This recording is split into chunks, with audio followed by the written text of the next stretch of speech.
Nah jadi menurut saya kepemimpinan yang konsolidatif ini ya, yang ada dalam diri Prabowo itu mungkin patut diapresiasi. Kalau mau ngotot-ngotot amat, menurut saya, ayo kita lawan.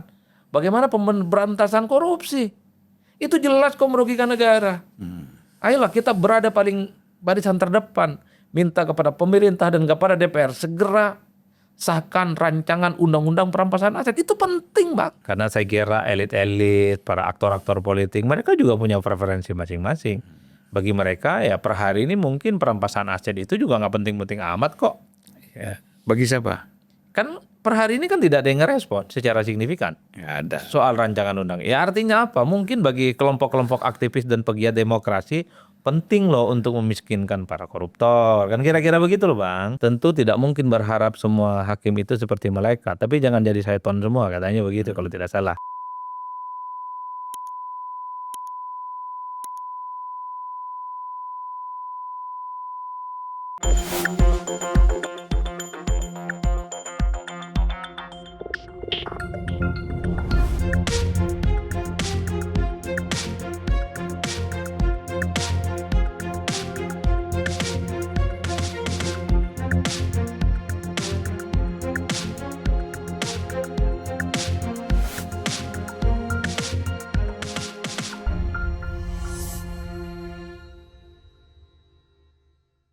Bismillahirrahmanirrahim. Assalamualaikum warahmatullahi wabarakatuh. Waalaikumsalam. Salam sejahtera buat kita semua. Salam juga untuk seluruh para penonton Unpacking Indonesia dimanapun berada, dalam dan luar negeri. Berjumpa lagi dengan saya yang sebulan sudah tidak mengudara. Dan pertama sekali saya mulai melakukan taping ini dengan ahli dan pakar politik. Amin. Adi Prayitno. Dengar-dengar, Gimana Bang? tapi belum jadi jubir presiden ya? Malu Bang, nggak ikut berkontribusi. Oh gitu, ya bagus Orang lah. Madura itu kalau nggak ikut berjuang sekalipun ditawarin nggak mau Bang. Gitu ya. Iya. Kasihan lah yang berjuang-berjuang yang belum dapat ya nggak? Ya. Pak Mahfud aja udah berjuang belum dapat ya. Kalau orang Madura begitu filosofinya. Kalau you ingin sesuatu ikut berjuang. Gitu Jangan jadi penumpang di tengah jalan atas nama demokrasi, atas nama kerjasama. Nggak usah. Mendukung orang, mendukung yang menang. Tidak harus menjadi bagian di dalamnya. Iya. Ya enggak Bang? Ini tuh orang Madura ya. Tapi nggak tahu kalau Abang. Enggak, saya kira betul lah. Jangan sampai tidak berkeringat. Nah, ya kan? Kemudian punya semangat.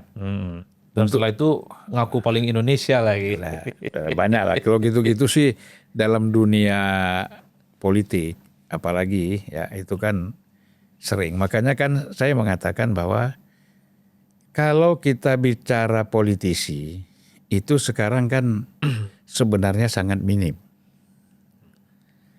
Orang yang mendapatkan posisi karena menjilat. Ya kan? Kan gitu. Dengan artinya itu kan tidak usah belajar politik. Belajar bagaimana belajar untuk asal Bapak senang kan gitu. Asal atasan senang. Kan memang kunci politik bukannya di situ. Lah enggak lah menurut saya kan gitu. Masa kita enggak ada belajar ilmu politik. Ada enggak dalam kamus ilmu politik seperti itu? Kan enggak ada. Ya kan, ilmu politik itu kan disuruh berpikir, ya kan, untuk memahami ideologi, sistem-sistem kenegaraan, ya kan. Nah kemudian bagaimana kita mengaplikasikan itu di dalam kehidupan bernegara, dalam pemerintahan. Kalau menjilat tuh nggak ada ilmunya, itu masing-masing kemampuan pribadi. Nah menurut saya yang banyak itu sekarang itu, ya kan. Puja-puji itu dapat sesuatu gitu kan, kita kaget-kaget aja kan. Iya. Nah, mungkin dia belum tentu ikut berkontribusi, tapi karena punya kemampuan melakukan hal seperti itu, ya akhirnya mendapatkan sesuatu. Nah, itu banyak. Makanya Adi ini salah satu orang aja yang nggak mau seperti itu ya kan. Tapi banyak juga yang mereka berkualitas, yang mereka memang bekerja serius, ya kan? Menurut saya seperti misalnya kita sebut sajalah Hasan Hasbi, ya kan? Kemudian kita sebut lagi, ya banyak tim-tim yang di lingkungan Prabowo itu, orang boleh tidak senang kepada misalnya Dasko ya. Tapi kan Dasko nih orang yang kerja untuk memenangkan Prabowo Gibran ini kan dia kerja gitu kan. Sejak zaman Jokowi ya. Nah kemudian siapa lagi yang kita lihat kawan-kawan ya. Ada misalnya orang seperti Nezar Patria gitu kan. Dia kan memang sudah kerja. Maka dia mendapatkan posisi-posisi strategis. Dan banyak lagi yang lain-lain lah. Menurut saya Mensesnek, Menseskap. Ini memang orang-orang yang berjuang bersama-sama Prabowo dari awal sampai akhir. Presiden men. Ya, jadi orang-orang seperti ini ya patut kita apresiasi. Tapi kan banyak juga orang-orang yang tiba-tiba muncul aja kan. Gitu. Tiba-tiba nongol gitu. Bahkan banyak juga yang tadinya berseberangan tiba-tiba. Tapi itu sebenarnya dalam pandangan Prabowo tuh nggak salah. Pandangan Mas Prabowo ya. Kalau mungkin pandangan kita salah. Pandangan dia bisa menerima orang-orang yang tadinya berseberangan. Kemudian orang itu, kok aku jadi kayak narasumber ya? Enggak apa-apa, bagus Pak. Nggak, ini kan cerita ya, kita kan supaya jangan cerita. Jadi kalau saya melihat gini ya Adi ya, bahwa Prabowo itu terbuka menerima lawan-lawan politik. Yang berbeda pun dia nggak ada masalah. Kita ambil contoh misalnya, bagaimana Pak Hendro itu berseberangan dengan Prabowo 2014, ya kan? Kemudian yang namanya Pak Agung Gumelar berseberangan. Banyak lagi kalau kita mau sebut satu persatu, tapi dia bisa menerima semua, kan? Karena terbuka. Coba misalnya jadi presiden Gatot, ya kan? Atau mantan komandan Kopassus yang terus marah-marah, terus apa namanya? Sunarko ya. Kalau itu yang jadi presiden, saya kira berkelahi terus ini tentara ini. Ya kan? Ribut terus berseberangan kan. Tapi kan kalau tipe Prabowo kita lihat. Agung Gumelar yang tadi bilang, bahkan dulu kan keluar itu, perlu dibawa ke psikiater itu Prabowo kan. Tapi orang-orang ini tetap aja diajak bersama-sama. Nah jadi menurut saya kepemimpinan yang konsolidatif ini ya, yang ada dalam diri Prabowo itu mungkin patut diapresiasi. Ya negara kita lagi begini, jangan ribut-ribut, jangan kacau-kacau. Mari kita membangun politik yang sehat kan gitu. Nah ini politik yang sehat ini seperti apa? Nah, inilah yang perlu kita tanyakan kepada Adi Prayitno yang memang pakar ilmu politik. Silakan Adi. Ya apa Bang politik yang sehat itu? Ya sebenarnya kalau mau jujur ya kita itu harus berani mampu memprioritaskan bagaimana persoalan-persoalan hidup yang kita hadapi. Khususnya masyarakat secara umum. Jangan misalnya tergiring oleh isu-isu elit yang sebenarnya tidak terlampau berdampak secara signifikan terhadap kehidupan rakyat di bawah. Kalau mau jujur ya sebulan 2 bulan ini kan seakan-akan dunia ini berhenti Bang. Ya, sebulan ini juga seakan-akan isunya itu aja. Ya. Padahal kan isu-isu prinsip yang kita hadapi day to day, misalnya soal bagaimana akses terhadap pekerjaan gitu ya. Ekonomi lagi. Maksudnya yang itu aja itu tadi ya, mengenai kok kita ini berbulan-bulan membahas ijazah Jokowi gitu ya. Ya mungkin salah satunya dan bagi saya nggak apa-apa sih bagian dari intensi demokrasi, semua orang bebas ya. Tapi bagi saya secara prinsip kalau kita mau jujur yang harus di tracking ya. Kalau saya secara pribadi, apa yang mesti harus kita lakukan untuk perbaikan diri kita lah kira-kira begitu loh Bang. Jangan sampai misalnya kita ikut andil dalam isu-isu yang sebenarnya kita tidak tahu apa ending dari ini semua. Misalnya saya dosen, saya itu meneliti, saya ngajar, saya membimbing, mendidik, ya kan, dan seterusnya dan seterusnya. Tapi saya juga berpikir bagaimana tingkat kesejahteraan dosen juga harus diperjuangkan dong. Misalnya di tengah efisiensi yang dilakukan oleh pemerintah dan kelembagaan. Itu yang saya fokuskan. Atau misalnya kalau ada isu-isu yang memang sensitif untuk urusan bangsa dan negara. Apa? soal begitu banyak PHK terjadi di mana-mana, kondisi ekonomi kita yang saat ini sedang mungkin struggle ya, di tengah situasi global yang memang tidak terlampau mendukung. Apalagi banyak isu-isu yang saya kira menurut saya cukup sensitif. Bagaimana misalnya implementasi dari keinginan presiden yang sampai detik ini misalnya kita tidak pernah melihat secara konkret bagaimana para menterinya itu mewujudkan itu semua. Karena keinginan presiden itu kan sangat populis, Bang. Semuanya pro rakyat, program makan bergizi gratis, sekolah untuk rakyat, rumah untuk rakyat yang kita tahu sudah hampir 7 bulan ini mana progresif posnya. Artinya apa? Jangan sampai presidennya saja yang kelihatan mantap, punya keinginan dan punya komitmen, tapi pada level bawahnya ini agak gagap cara menerjemahkannya. Maka wajar sebenarnya seminggu 2 minggu ini kan sudah mulai muncul. Di tengah momentum peringatan Hari Reformasi tanggal 21 Mei, apa yang muncul? Reshuffle, Bang. Jadi kalau memang pembantu-pembantu pemerintah, pembantu-pembantu presiden underperform ya ganti, Bang. Karena itu yang secara prinsip menurut saya untuk dihadapi di masa-masa yang akan datang. Nah bagi saya kalau ingin mendefinisikan apa itu politik yang produktif, politik yang sehat adalah politik yang semestinya harus kita urus.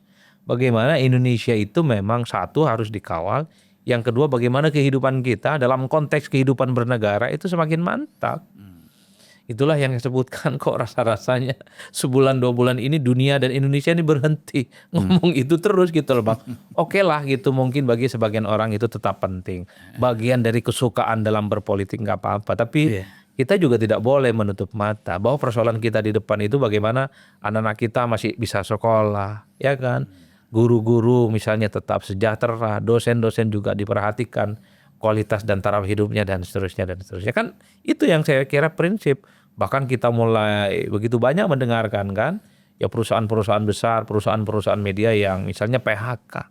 Itu menurut saya penting untuk bagian dari atensi. Jangan sampai sesama anak bangsa tidak memiliki kehidupan yang layak kan kira-kira gitu. Bagaimana caranya? Kita sampaikan kepada pemerintah, buka lapangan pekerjaan. Persoalan-persoalan ini memang harus segera dicarikan solusinya kan kira-kira begitu. Kalau saya lihat begini ya, kalau soal reshuffle ini kayaknya ini Prabowo sedang main catur. Ibarat orang yang main catur. Kalau main catur itu kan gini, kita bisa makan yang namanya menteri, betul nggak?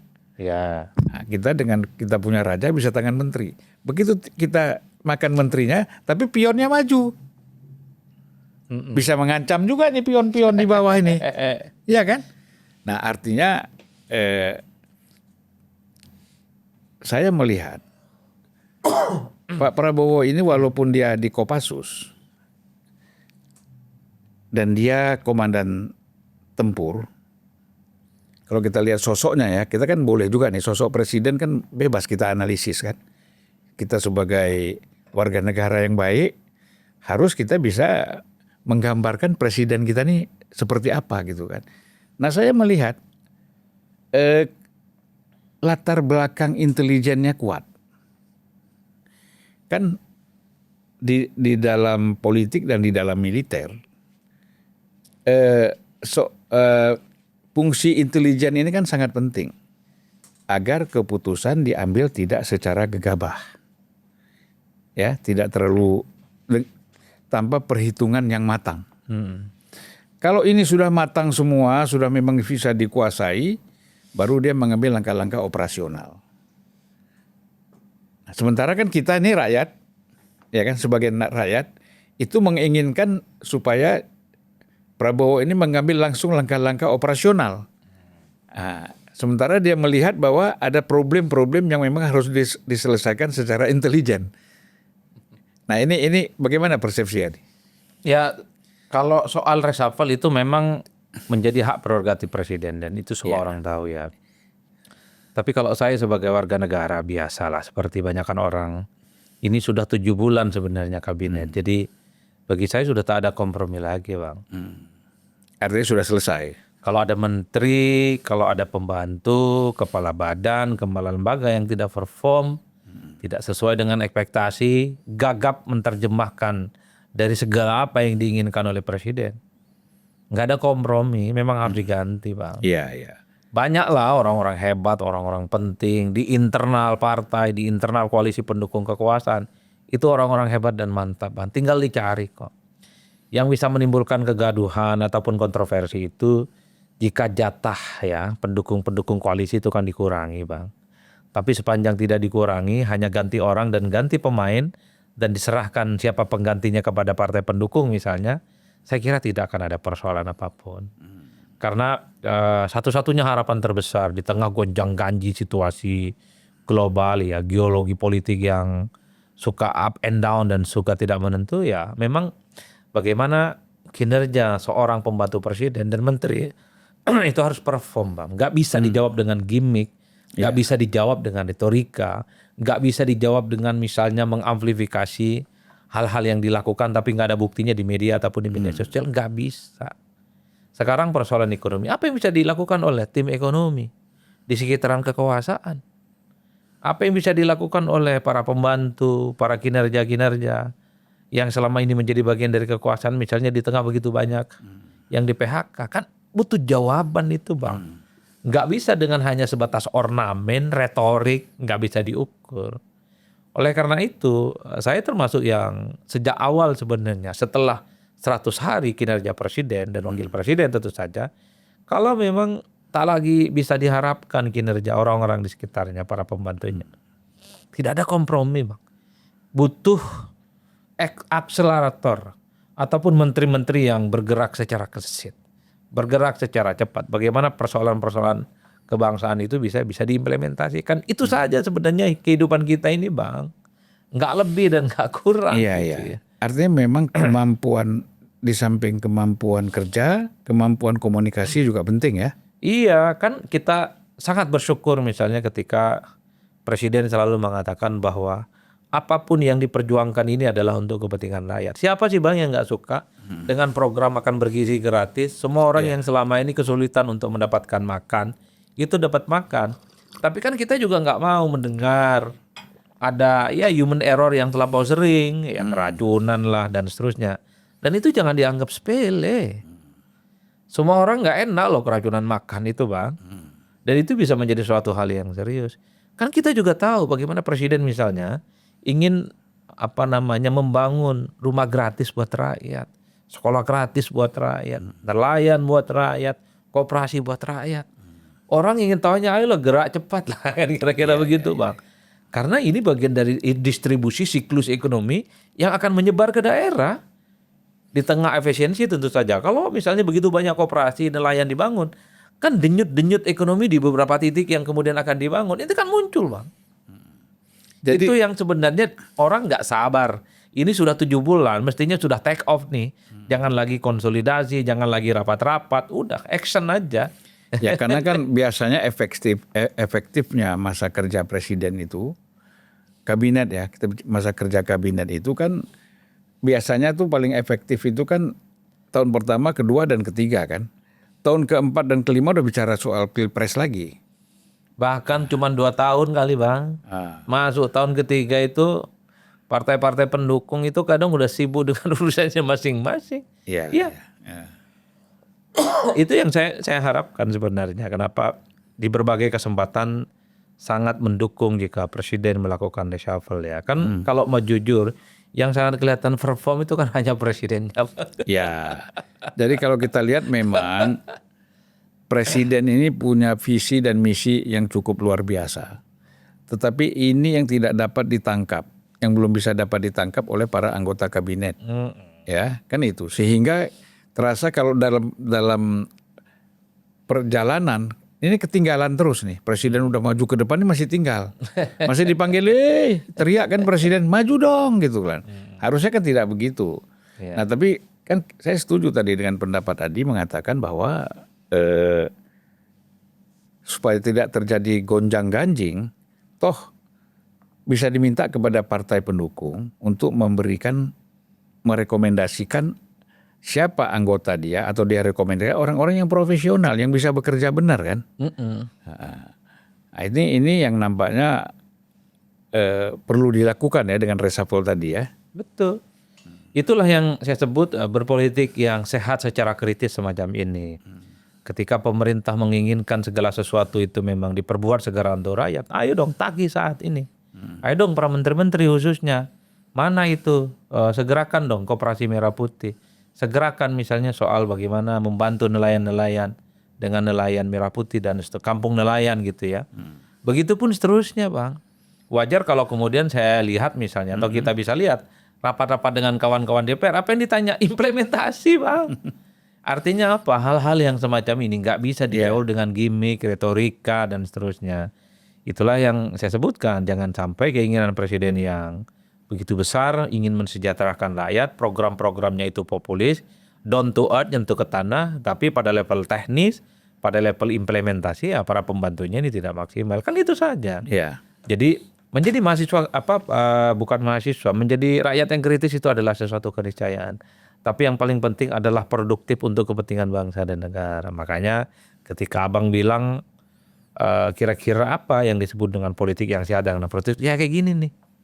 Mestinya ya menurut saya ya, ini penting untuk urusan bangsa dan negara.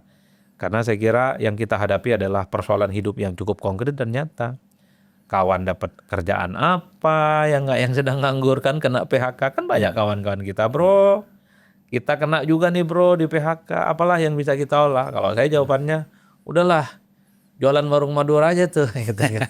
Oh, warung itu mantap sebenarnya. Ya apa bang, umur sudah nggak produktif. Rata-rata anggaplah sebut saja misalnya 45-50. Mau kemanapun nggak laku. Bawa tenteng ijazah kanan kiri nggak laku, usia nggak produktif. Ya salah satunya adalah wirausaha mandiri. Salah satunya cara menurut saya untuk hidup di kota-kota besar lah, Jabodetabek dan seterusnya.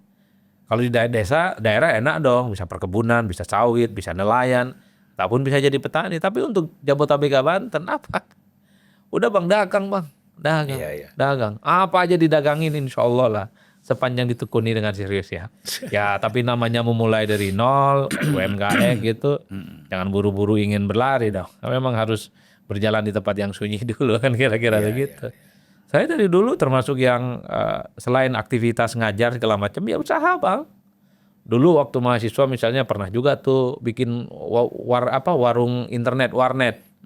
Ya setahun 2 tahun, alhamdulillah bisa bayar SPP. Masuk tahun ketiga gagal karena sering diutangin sama kawan gitu. Pernah juga di samping kampus usaha warteg lah 4 orang kawan-kawan PT ya untuk menyambung hidup. Karena begini, kita berharap sesuatu yang besar untuk bangsa dan negara dalam kehidupan kita, terutama bukan yang aparatus negara itu sulit bang. Pekerjaan itu bisa datang dan pergi kapan saja. Begitupun politisi kan, kadang di atas 5 tahun, setelah itu terjun ke bawah. Apalagi pekerja-pekerja swasta yang tidak ada hubungannya dengan negara. Jadi memang kesiapan untuk survive di tengah kesulitan, di tengah ketidakpastian, itulah yang mestinya dipikirkan oleh kita-kita sebagai rakyat ini Bang. Ketimbang heboh-heboh untuk sesuatu yang sebenarnya tidak terlampau penting, menyangkut kehidupan kita secara langsung, saya selalu ingin menghindari. Saya selalu mengatakan, sudahlah berpolitik itu kan ala kadarnya, termasuk mendukung pilpres. Karena dulu orang itu nganggap mendukung orang kayak mau kelahi-kelahi bang, pakai ayat, pakai mayat, pakai dalil, musuh-musuhan, kuburannya dipindahin, banyak yang bercerai, grup-grup WhatsApp bubar, kan gara-gara politik. Begitupun dengan persoalan-persoalan politik yang lain gitu. Nggak harus ngotot-ngotot amat. Kalau mau ngotot-ngotot amat, menurut saya, ayo kita lawan. Bagaimana pemberantasan korupsi? Itu jelas kok merugikan negara. Ayolah kita berada paling barisan terdepan. Minta kepada pemerintah dan kepada DPR segera sahkan rancangan undang-undang perampasan aset. Itu penting bang. Yang membuat negara kita miskin apa? Koruptor bang. Ataupun misalnya lagi isu-isu besar, judi online. Menjadi problem kita bersama. Ketinggalan kita habis buat energi-energi yang nggak penting-penting amat, kira-kira begitu, tidak terlampau merugikan buat negara. Ya itu. Saya selalu ngomong di kelas ataupun di berbagai diskusi, ayo kalau betul ingin membenahi bangsa dan negara, kita mulai dari gerakan-gerakan anti korupsi. Kita mulai dan minta kepada kawan-kawan di parlemen segera sahkan undang-undang perampasan aset. Karena korupsi sampai hari ini itu bukan hanya extraordinary, tapi itu yang terbukti merugikan bangsa dan negara. Banyak rakyat miskin ya gara-gara koruptor-koruptor itu. Menurut saya itu produktif bang. Ayo gerakkan itu. Bahkan kita kampanyekan kalau bisa para koruptor supaya jerak itu bukan hanya dimiskinkan. Kasih hukum pancung lah dia. biar kapok. Menurut saya begitu. Iya, iya. Tapi kan Kalaupun toh ada yang lain itu suka isu politik, ya monggo. Tapi bagi saya begini seleranya. Tapi kan persoalannya begini. Soal bagaimana mendorong undang-undang perampasan aset. Kemudian bagaimana mendorong pemberantasan korupsi dari gerakan tadi ekstra parlemen misalnya ya. Itu kan udah banyak sekali. Tapi kan nampaknya itu tidak jalan. Nah ini kira-kira penyebabnya itu apa? Ya karena banyak orang ataupun gerakan-gerakan kritis dan civil society mau kun faya akun bang. Sekali protes, sekali demo langsung didengarkan. Ya nggak bisa lah. Mumpung sekarang masih bulan Mei disebut sebagai momentum reformasi kan. Jangan lihat reformasi itu ketika Soeharto mengundurkan diri sebagai presiden. Tapi tuntutan untuk mundur itu 20 tahun lebih.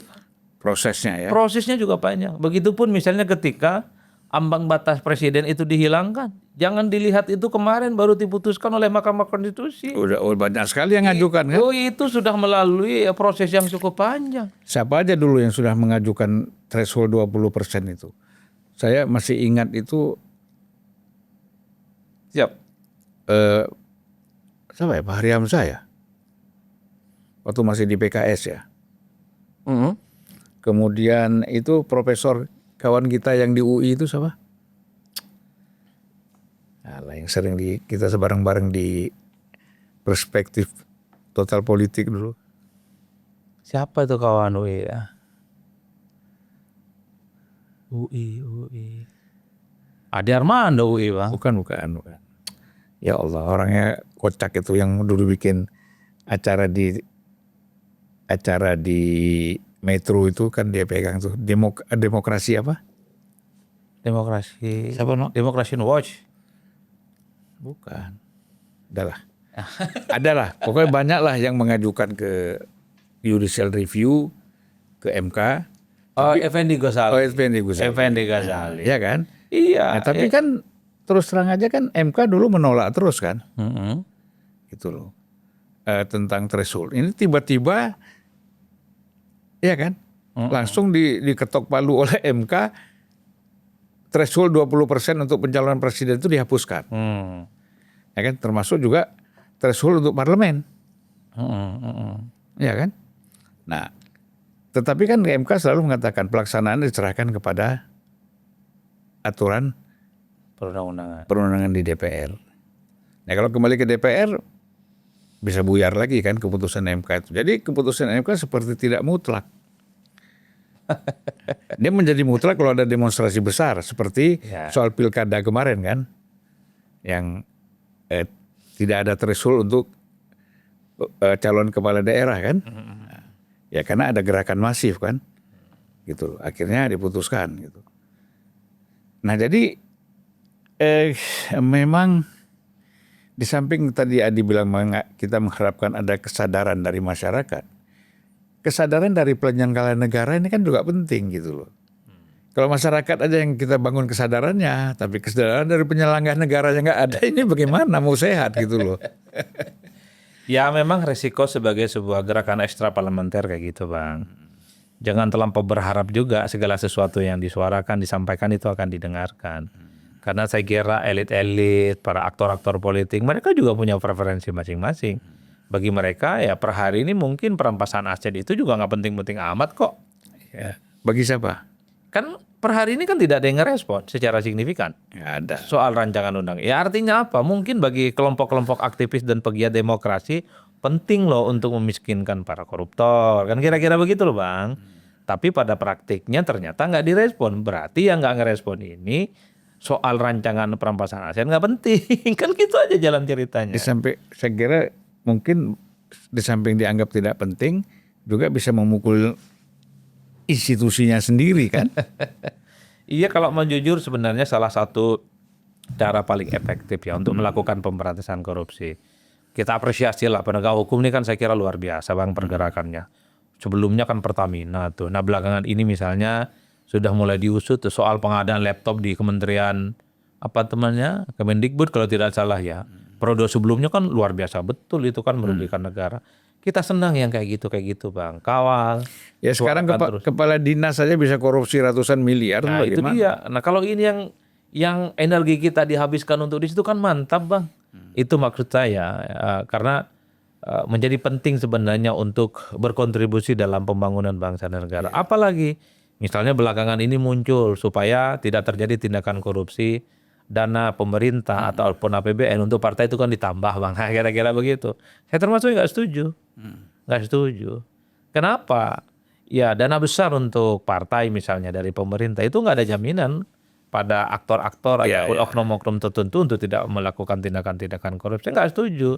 Usulan kayak gitu paradoks dengan keinginan dari pemerintah yang melakukan efisiensi. Nah itu yang saya sebut bahwa politik kita itu bermartabat, politik kita itu sehat dan konstruktif di situ. Ya meski sebenarnya banyak juga kawan-kawan yang mungkin concern dengan isu-isu yang lain. Tapi bagi saya segala sesuatu yang menyangkut kepentingan bangsa dan negara itulah yang kemudian kita lakukan lah kira-kira begitu Pak. Makanya teruslah kita bersuara meski pelan-pelan, meski tidak pernah didengar. Tapi saya selalu yakin bahwa suatu waktu pasti ada cahaya di ujung terowongan. Ya tapi kan kita kadang-kadang membingungkan ya. Mengapa macet terlalu lama itu undang-undang perampasan aset di DPR kan? Padahal kan sebenarnya kalau semua menyadari bahwa problem utama bangsa kita sekarang salah satu yang sudah memang berurat berakar gitu katanya itu adalah persoalan korupsi kan. Nah korupsi ini kan memang harus salah satu di samping hukum bagi koruptor, tapi kan perampasan aset ini penting. Karena banyak sekali orang udah masuk penjara berapa puluh tahun, 5 tahun, 6 tahun masih ketawa-ketawa, masih senang-senang ya kan, masih merasa tidak bermasalah karena asetnya masih banyak gitu loh. Satu-satunya yang ditakuti oleh koruptor apa Bang? Kalau kekayaannya diambil Bang. Oh iya, pemiskinan itu kan. Nah, itu yang tidak yang belum berjalan. Ini kan problemnya begitu. Jadi serba salah ya. Karena kan proses perampasan aset kan lewat proses hukum kan.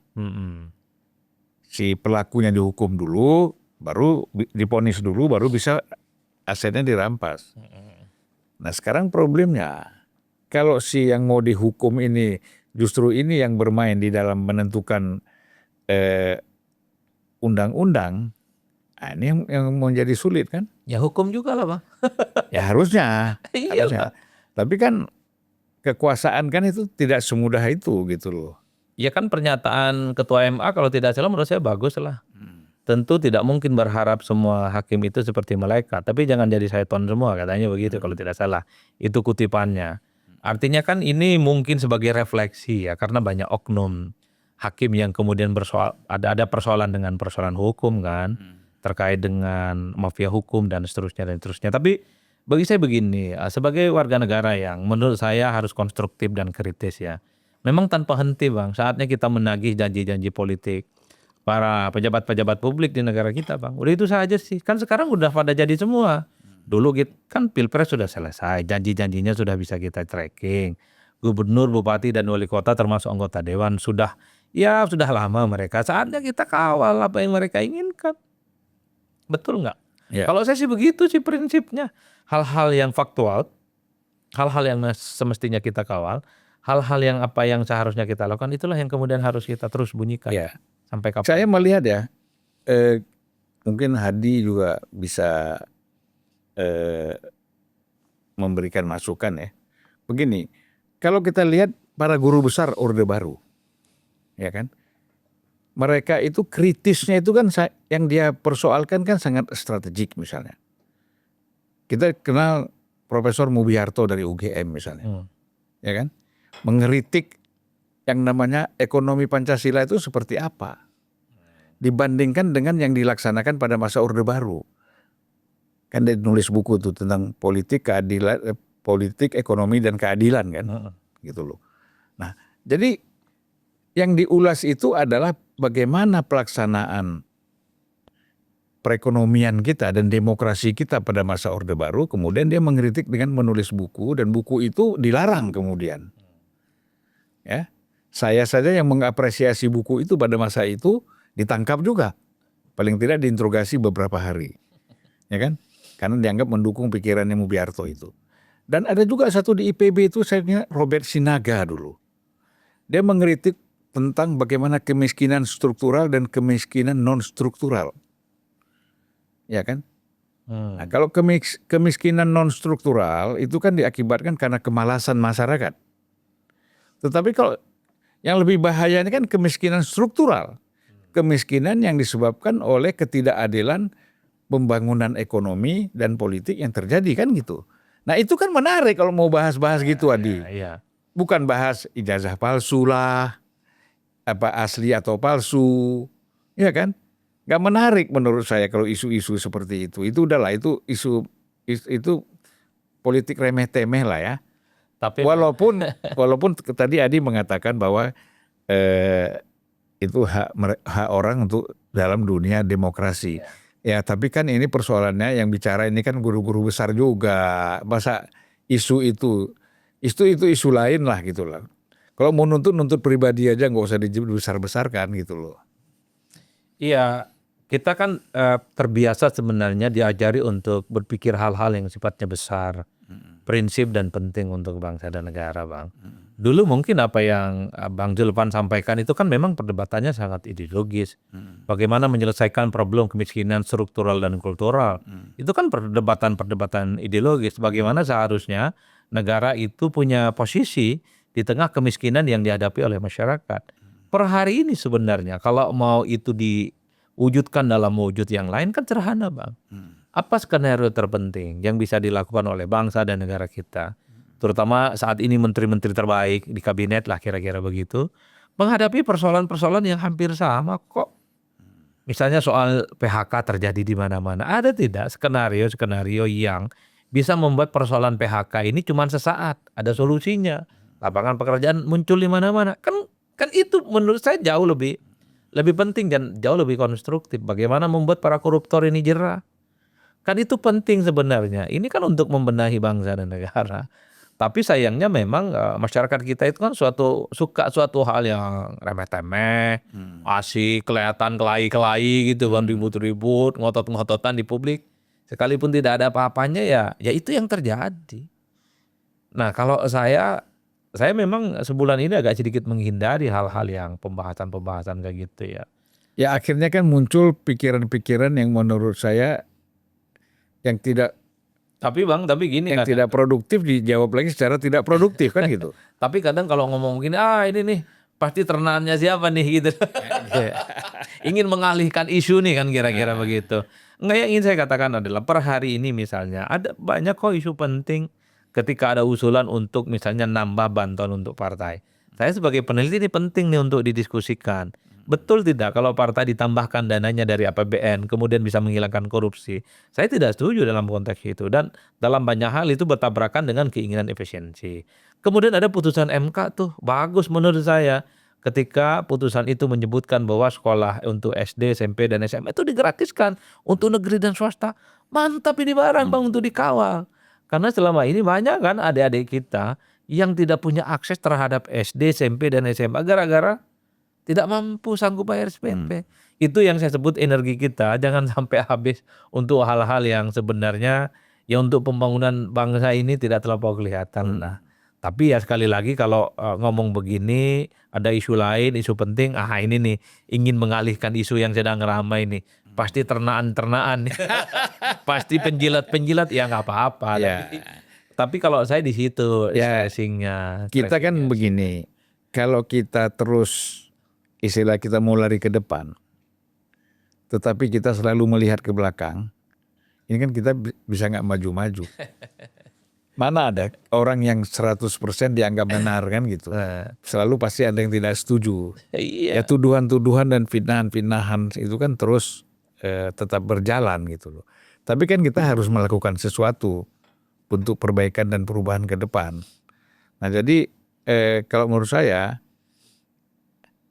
istilahnya persetan lah. Orang mau bilang ini ternak siapa, tapi yang penting kita berpikir sehat dan punya tujuan yang baik, ya kan, untuk melakukan perbaikan. Itu yang paling penting kan? Iya, berpikir kritis sebagai warga negara itu kan adalah keharusan. Itu yang disebut dengan civic engagement, gerakan-gerakan partisipatif yang memang tujuannya adalah untuk berkontribusi bagaimana mengawal pemerintah. Ya. Kita kan bukan bagian dari kekuasaan, kita bukan pejabat, bukan menteri. Yang bisa kita lakukan ya ngomel-ngomel aja Bang, ngomel-ngomel dalam arti ayo dong. Ini bagus loh keinginan presiden, ingin ada koperasi merah putih. Dan nanti dengan adanya koperasi itu dia bisa memberdayakan daerah-daerah dan desa. Dan ini tentu akan menghidupkan denyut ekonomi di berbagai tempat. Ayolah, dana ada, komitmen ada, kapan ini diwujudkan? Kan kita nagihnya di situ aja, Bang. Bentuknya seperti apa? Iya, kan itu sedang dipikirkan. Ayo dong misalnya sudah disediakan dana yang cukup besar terkait dengan kampung nelayan. Jadi nelayan nanti akan terbantukan, Bang.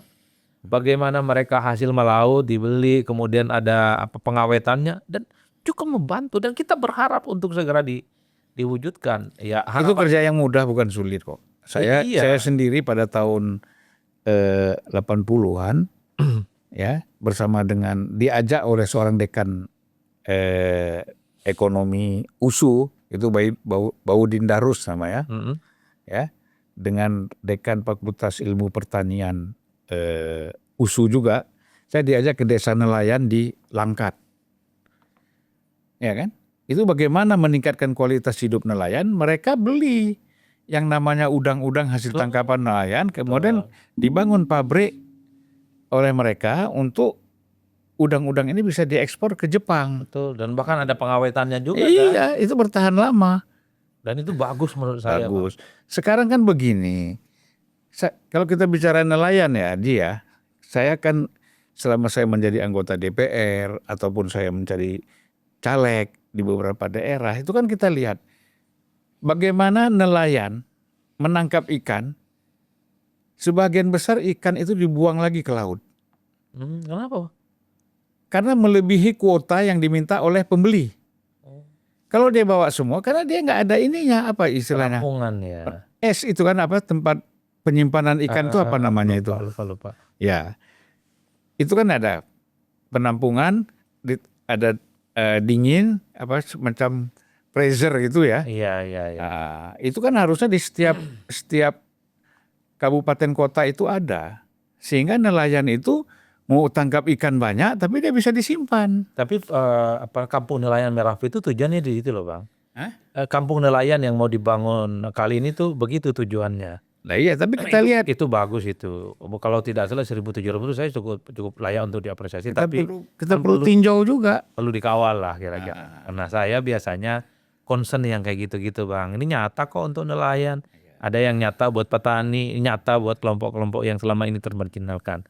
Itulah yang saya sebutkan politik produktifnya di sini. Iya. Nyata gitu loh Bang. Sesuatu yang memang berhubungan langsung dengan apa yang dihadapi oleh masyarakat. Pokoknya kalau pemerintah itu betul-betul hadir dengan kesadaran dan niat baik untuk membangun ekonomi rakyat, menurut saya tidak ada yang sulit. Tidak ada, betul. Ya, tidak ada yang sulit. Bagaimana kita bisa mengajarkan, melatih petani kita supaya panennya itu sering dengan rumah kaca misalnya ya. Kan kita banyak lihat di Eropa seperti itu. Saya paling senang saya kalau saya di Belanda itu melihat lahan pertanian dan peternakan. Ya.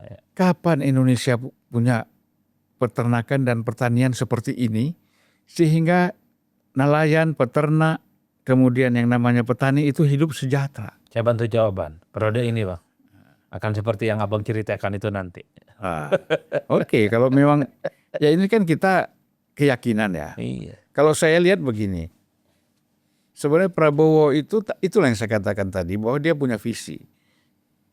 Apa kepentingan Prabowo menjadi ketua HKTI dulu? Ya kan?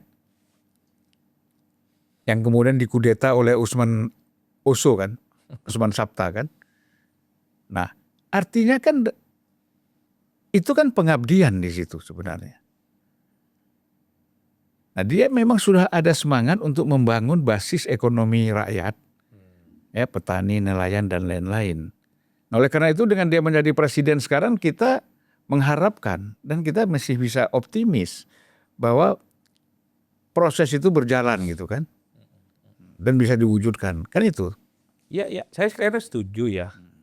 Bahwa apa yang kita cita-citakan sejak dulu, nelayan sejahtera, buruh sejahtera, petani makmur itu bisa diwujudkan oleh pemerintah kali ini, Bang. Ya. Kalau melihat mimpi-mimpi besar yang disampaikan oleh Presiden, saya kira luar biasa. Segala sesuatu itu sangat populis dan pro rakyat, Bang. Sudah saya sebutkan berulang kali, makan bergizi gratis, sekolah buat rakyat, apalagi koperasi buat rakyat, kampung nelayan buat rakyat, rakyat sekolah, pembangunan rumah buat rakyat. Ini mantap, Bang. Nah, tinggal ini kita uji beberapa masa yang akan datang ini bagaimana implementasi yang dilakukan oleh para pembantu-pembantu Presiden. Kalau nggak perform, apalagi yang ditunggu, Bang. Padahal kita meyakini bahwa kabinet ini adalah kabinet yang paling mantap loh. Gimana tidak mau disebut sebagai kabinet paling mantap? Ini adalah orang-orang the best di bidangnya masing-masing. Di kalangan partai, pengusaha, ormas, non-parpol, the best, Bang. Ya kalau memang nggak bisa diharapkan, ya kan nggak mungkin kita selalu berharap pada kehampaan, kira-kira begitu. Kan Apalagi berharap pada susu yang sudah tumpah. Atau jangan pernah tangisi yang sudah tumpah. Beli aja susu yang lain kan. Nah, itu yang saya sebut energi kita kalau mau kita ingin berkontribusi lah untuk pembangunan bangsa dan negara ya di situ. Ya sekalipun kita di luar kekuasaan, bukan siapa-siapa, tidak jadi pejabat, minimal kita reminders. Mengingatkan kepada para pejabat-pejabat publik yang sedang diberikan amanah dan waktu disumpah jabatan atas nama Allah yang Maha Kuasa, atas nama Tuhan, akan berbuat yang penting untuk bangsa dan negara dan rakyat Indonesia. Itu, Bang, menurut saya yang kenapa hidup kita ini menjadi indah. Jadi ini kita niatkan untuk berdakwah juga, Bang. Didengerin alhamdulillah, tak didengerin juga apa-apa. Minimal apa yang kita niat, apa yang kita lakukan ini niatkan untuk mendapatkan kebaikan. Ya siapa tahu ini jadi bekal masuk surga ya nggak, Bang? Iya. Ini kan dakwah. Ya kan? Jadi kalau saya setuju bahwa ini kan amal. Dan yang paling penting, Bang, kita membantu bangsa dan negara kita kan tidak harus menjadi bagian di dalamnya. Makanya di awal saya ngomong, saya orang Madura, tahu diri, tidak pernah ikut memenangkan siapapun gitu ya. Nggak perlu nyorong-nyorongkan diri ya menjadi bagian di dalamnya. Enggak lah. Biarkanlah mereka yang berkeringat, ikut berjuang, susah-susah, membangun kebenangan yang menikmati di situ aja, Bang. Itu orang Madura biasanya kayak ya gitu. Tapi kan kita tetap bisa membantu mereka. Ya kan dengan pikiran. Iya, sekalipun kita di luar. Ya nggak apa-apa lah, itu kan berbuat baik di mana aja pun oke ya.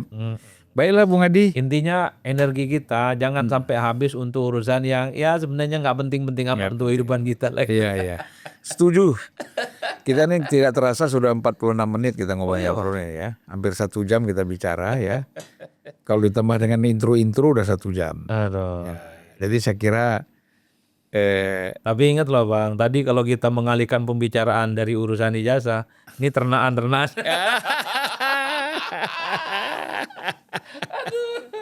Tampang sekali ngasih label ternaan sekarang, Pak.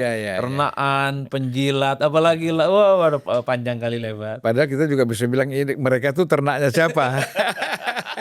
Aduh, makanya sebenarnya kalau saling curiga mencurigai, muncul pikiran-pikiran yang negatif kan itu. Iya, nggak apa-apa lah. Ya, kita nikmati aja lah hidup demokrasi ini, Bang. Terima kasih, Bang. Ya, makasih Bung Adi. Saya terima kasih dong.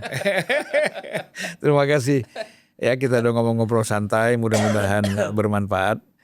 Ya, saya tidak mau ngobrol banyak-banyak. Saya sendiri masih jet lag. Karena baru kemarin sampai ya. Oh ya. Luar biasa. Nah, jadi perbedaan 6 jam itu rupanya pengaruh juga.